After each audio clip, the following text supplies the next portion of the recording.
는 신석기로 가겠습니다. 교과서 14쪽이고요.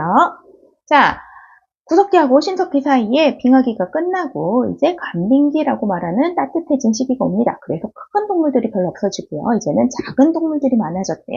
그래서 이러한 작은 동물들을 잡기 위해서 좀 더 정교한 돌 석기를 만듭니다. 그걸 우리는 이제 간석기라고 하고요. 어떻게 만든다? 갈아서 만듭니다. 열심히 갈아요. 그래서 돌낫, 돌괭이, 돌갈판 이런 것들이 만들어지기도 하고요. 돌낫 이런 것도 만들어집니다.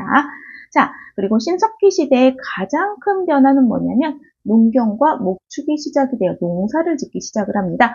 땅에 뭔가 심으니까 자라요. 우와! 내가 이걸 잘 기르면 먹을 걸 찾아서 돌아다니지 않아도 될 것 같은 거죠. 그러면서 농사가 시작이 되고요. 그 다음에 동물을 매번 잡으러 가기보다는 새끼를 뵌 동물을 잡아와서 걔가 새끼를 낳게 하고 그 새끼를 다시 또 다 잡아먹는 게 아니라 또 새끼를 낳게 하면은 계속 사냥을 가지 않아도 되잖아요. 그러면서 목축이 시작이 됩니다. 그러면 농사를 시작하면 어떻게 돼요? 내가 이것을 계속 돌봐줘야 되죠. 물도 주고 잡초도 뽑아주고. 그러려면 어떻게 해야 된다? 한 곳에 정착해서 살아야 되죠. 그래서 이제부터는 정착 생활이 시작이 됩니다. 자, 신석기 시대 후기에는 맨 아래쪽 갑니다.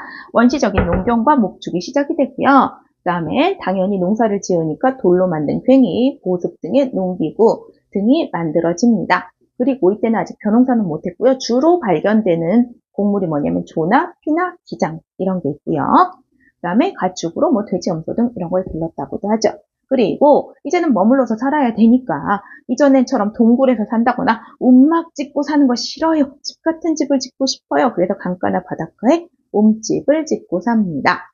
자, 그리고 이거 말고도 농사만 짓고 100% 먹고 살 수 없어요. 그래서 여전히 사냥도 하고 채집도 합니다. 물고기도 잡고요. 그래서 낚싯바늘, 동물의 뼈나 뿔로 만든 낚싯바늘 왼쪽 사진 보시면 나와 있죠. 그 다음에 그물을 이용해서 물고기도 잡고요.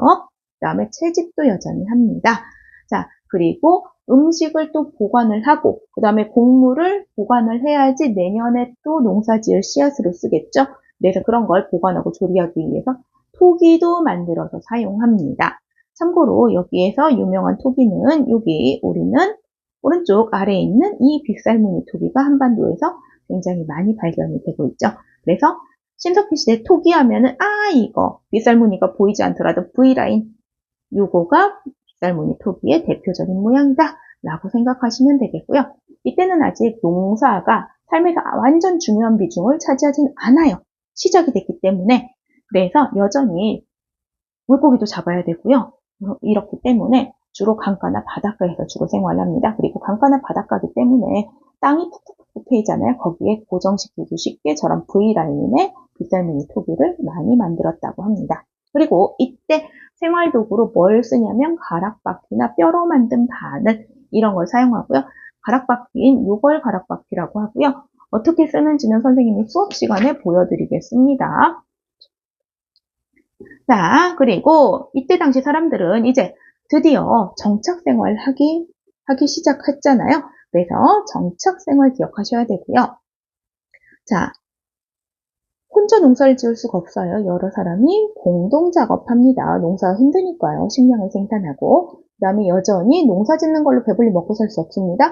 공평하게 나누고 다 같이 노력하는 여전히 가난하고 평등한 생활을 하고 있어요. 자, 농사 지을 때 가장 중요한 건 뭐예요? 날씨예요. 그래서 하늘을 보고 해가 쨍쨍 비치면 비는 언제 오나 또 비만 계속 오면 해는 언제 뜨나 이러면서 굉장히 날씨에 신경을 많이 써야 되고요. 우리의 농사에 영향을 미치는 저 자연엔 뭔가 있지 않을까라고 사람들이 생각을 하게 됩니다. 그래서 태양이나 물, 바위와 같은 자연물에 영혼이 있는 해님, 피님, 이렇게 바람님 이렇게 믿는 그러한 종교들이 생기는데 그걸 애니미즘이라고 하고요. 자, 동식물들을 숭배하는 곰을 믿는다든지 호랑이를 믿는다든지 이런 식으로 특정 동식물을 숭배하는 그러한 종교도 생기는데 그거를 토테미즘이라고 합니다. 자, 그리고 이런 것도 있겠죠. 우리 조상님이 나에게 뭔가를 알려주셨어. 뭐예요?